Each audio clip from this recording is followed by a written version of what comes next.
Mansi Goswami, and in this video we will discuss what is the basic difference between unicellular and multicellular organism.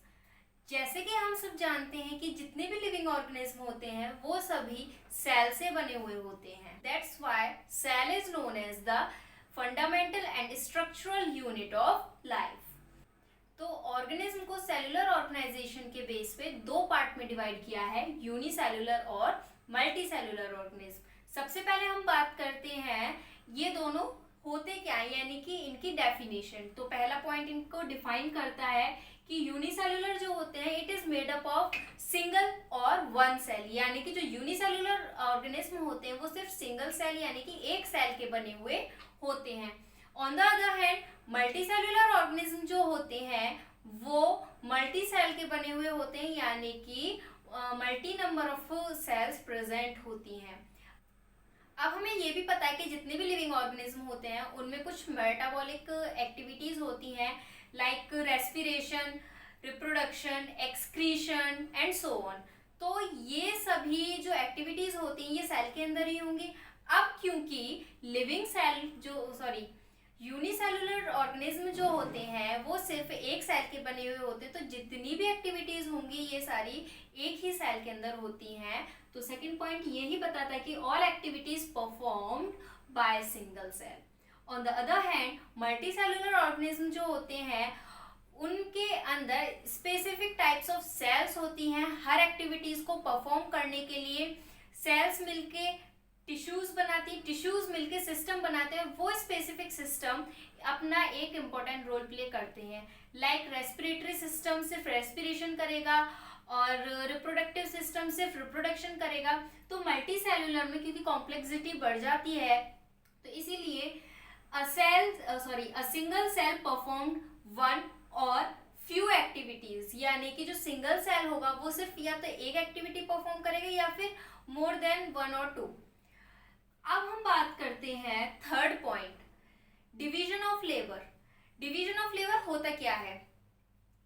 जो cell होती है वो specific type of cell, यानी कि जिनके जो फंक्शंस होते हैं वो एक जैसे होते हैं, यानी कि एक ही तरह के फंक्शन परफॉर्म करते हैं, वो मिलके टिश्यू बनाएंगे, उन्हीं को हम बोलते हैं division of labour.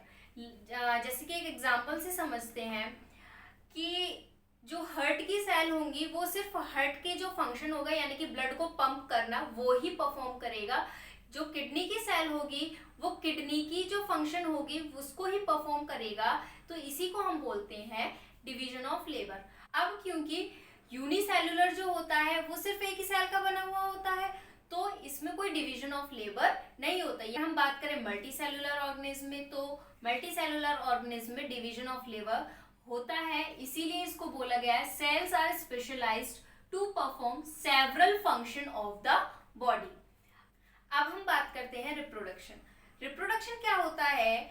New progeny को रिप्रोड्यूस करना, इसी को हम बोलते हैं रिप्रोडक्शन. तो अब क्योंकि रिप्रोडक्शन जो होता है वो सिंगल सेल में यानी कि यूनिसेलुलर में एक सेल का है तो एक ही सेल से रिप्रोड्यूस होगा आइदर बाय फिजन और बाय बर्डिंग एंड सो ऑन. तो अब हम बात करें मल्टी सेलुलर में रिप्रोडक्शन कैसे होता है. तो मल्टी सेलुलर में special types of cells presents होती हैं जो कि रिप्रोडक्शन के लिए रेस्पॉन्सिबल होती है, जिन्हें हम बोलते हैं जर्म सेल्स. अब हम ऑर्गेनिज्म के लाइफ स्पैन के बारे में अगर बात करें तो लाइफ स्पैन क्या होता है? बर्थ से लेकर डेथ तक का जो पीरियड होता है, जो ड्यूरेशन होता है, इसको हम बोलते हैं लाइफ स्पैन. तो यूनिसेलुलर ऑर्गेनिज्म का जो लाइफ स्पैन होता है वो काफी छोटा होता है, कुछ घंटों का, किसी ऑर्गेनिज्म का कुछ मिनट का होता है या कुछ दिन का ज्यादा से ज्यादा. अब हम आते हैं मल्टी सेलुलर ऑर्गेनिज्म के लाइफ स्पैन पे. तो मल्टी सेलुलर ऑर्गेनिज्म का जो लाइफ स्पैन होता है वो लॉन्गर होता है as compare to unicellular organism. अब कुछ यूनिसेलुलर ऑर्गेनिज्म के एग्जाम्पल भी हम देख लेते हैं, जैसे कि अमीबा. अमीबा सिर्फ एक सेल से बना हुआ होता है, उसमें जो रिप्रोडक्शन होता है थ्रू बडिंग होता है, यानी कि बडिंग के थ्रू होता है. ऐसे ही यीस्ट भी जो है वो भी यूनिसेलुलर में आता है और भी इसके एग्जाम्पल हैं जैसे कि पैरामीशियम है. अब हम बात करें अगर मल्टीसेलुलर के ऑर्गेनिज्म के बारे में, मैमल्स जैसे कि एनिमल्स और ह्यूमंस जितने भी हैं ये सब मल्टीसेलुलर ऑर्गेनिज्म में आते हैं. और प्लांट्स भी, हायर प्लांट्स जो होते हैं वो सभी मल्टीसेलुलर ऑर्गेनिज्म में ही आते हैं। तो ये था कुछ बेसिक डिफरेंस मल्टीसेलुलर और यूनिसेलुलर ऑर्गेनिज्म में।